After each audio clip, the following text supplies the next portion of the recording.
الحمدللہ رب العالمین والعاقبۃ للمتقین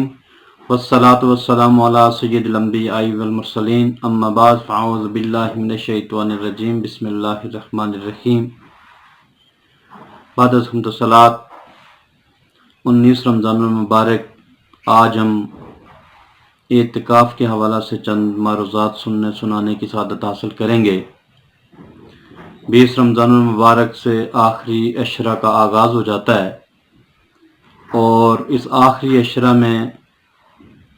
نبی پاک صلی اللہ علیہ وآلہ وسلم کی سنت مبارکہ ہے کہ آپ رمضان المبارک کے آخری عشرہ میں اعتکاف فرمایا کرتے تھے۔ پورے 10 دن آپ مسجد نبوی میں دنیا کے معاملات سے کٹ کر صرف اللہ کی رضا کی خاطر اور اس کی خوشنودی کے حصول کے لیے اور امت کی تعلیم کے لیے آپ اعتکاف فرمایا کرتے تھے، اور یہ سنت مؤکدہ ہے۔ کسی محلے سے، کسی شہر سے کوئی ایک شخص بھی اگر مسجد میں اعتکاف بیٹھتا ہے تو سب لوگوں کی طرف سے یہ سنت ادا ہو جائے گی۔ اگر کوئی ایک شخص بھی رمضان المبارک کے آخری عشرہ میں اعتکاف نہیں کرتا تو سارا محلہ اور سارا شہر اس کی وجہ سے گناہ گار ہوتا ہے، ترک سنت کی وجہ سے۔ تو اعتکاف کا معنی یہ ہے، اعتکاف واجب بھی ہوتا ہے، سنت بھی ہے، نفل بھی ہے۔ واجب یہ ہے کہ کوئی نظر مان لے کہ اگر میرا یہ کام ہو جائے تو میں اتنے دن مسجد کے اندر اعتکاف بیٹھوں گا، اور سنت اعتکاف یہ رمضان المبارک کا آخری عشرہ، یہ مرد کے لیے مسجد میں بیٹھ جانا اور وہاں عبادت و ریاضت کرنا، یہ سنت اعتکاف کہلاتا ہے۔ اور نفلی اعتکاف کے لیے کوئی وقت کی قید نہیں ہے، وہ چند لمحات کے لیے، چند ساعتوں کے لیے، ایک گھنٹے کے لیے بھی مسجد میں انسان اعتکاف کی نیت کر کے بیٹھ جاتا ہے۔ واجب اور سنت اعتکاف کے لیے ضروری یہ ہے کہ اس کے ساتھ روزہ رکھنا لازم ہے۔ اگر روزہ نہیں رکھیں گے تو وہ اعتکاف پورا نہیں ہوگا، اس لیے روزہ یہ اعتکاف واجب و اعتکاف سنت کی شرط ہے۔ تو رمضان المبارک میں آخری عشرہ یہ اعتکاف کے لیے ہے، اور اس میں اللہ کے پسندیدہ لوگ دنیاوی معاملات کو چھوڑ کر یہ آخری دن صرف اللہ کا قرب حاصل کرنے کے لیے اللہ کے گھر میں،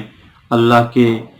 در پر، اس کے گھر میں، اس کی دہلیز پر جا کر بیٹھ جاتے ہیں، اور اس کے قرب اور اس کے رضا اور خوشنودی کے حصول کے لیے وہ تگ و دو کرتے ہیں۔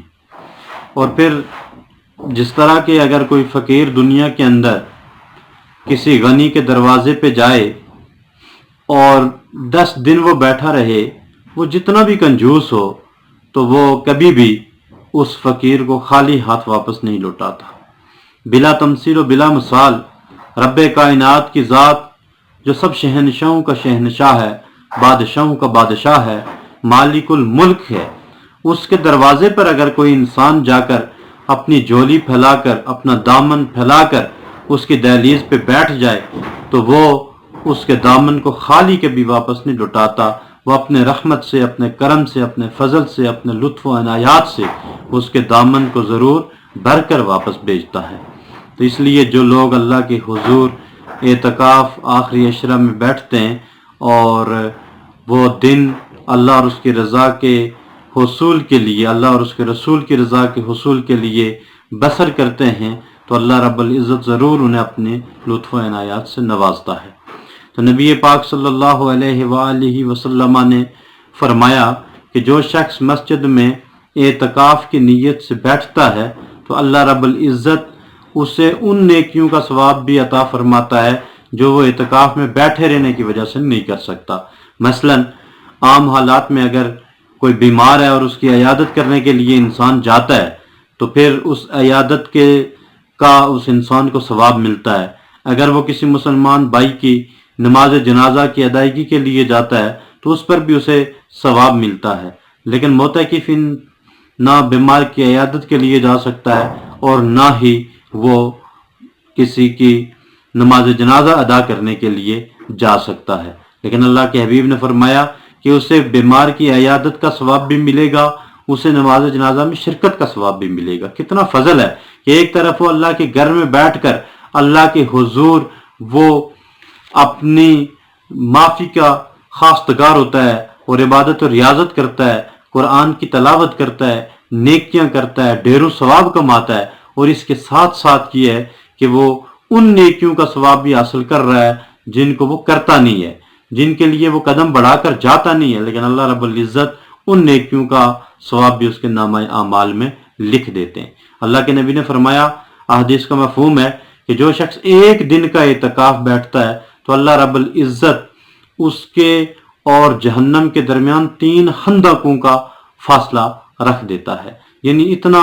وہ جہنم سے دور ہو جاتا ہے۔ اور نبی کریم صلی اللہ علیہ وسلم کے فرامین کا مفہوم بھی ہے کہ جو شخص ایک دن اعتکاف کرتا ہے تو رب کائنات اسے ڈھیروں اجر عطا فرماتا ہے، بے شمار اجر و ثواب اس کے نامہ اعمال میں لکھ دیا جاتا ہے۔ یہ معتکف کے لیے ضروری ہے کہ وہ روزہ رکھے، وہ بلا ضرورت مسجد سے باہر نہ جائے، وضو کرنے کے لیے، قضاء حاجت کے لیے جا سکتا ہے، اس کے علاوہ جو جسمانی ضروریات ہیں ان کے علاوہ وہ مسجد سے باہر اگر قدم رکھے گا تو اس کا اعتکاف ٹوٹ جاتا ہے، پھر وہ سنت اعتکاف باقی نہیں رہتا۔ مسجد میں وہ نوافل پڑھے، قرآن کی تلاوت کرے اور فقہ کی، قرآن و حدیث کی جو ہے وہ کتب پڑھتا رہے اور اسی میں اپنا سارا وقت صرف کرے، تسبیح و تحلیل کرے، ذکر کرے، درود پاک پڑھے، ان چیزوں میں۔ اور معتکف اگر سو کر بھی وقت گزارتا ہے تو اللہ تعالیٰ اس کے اس وقت کو عبادت میں شمار کرتا ہے۔ اللہ رب العزت آخری عشرہ میں سب کو اپنی بخششوں اور اپنی رحمتوں سے نوازے، اور خلاصی جہنم کا عشرہ ہے، اللہ تعالیٰ سب کو جہنم سے خلاصی عطا فرمائے۔ وما علیہ الا البلاغ المبین۔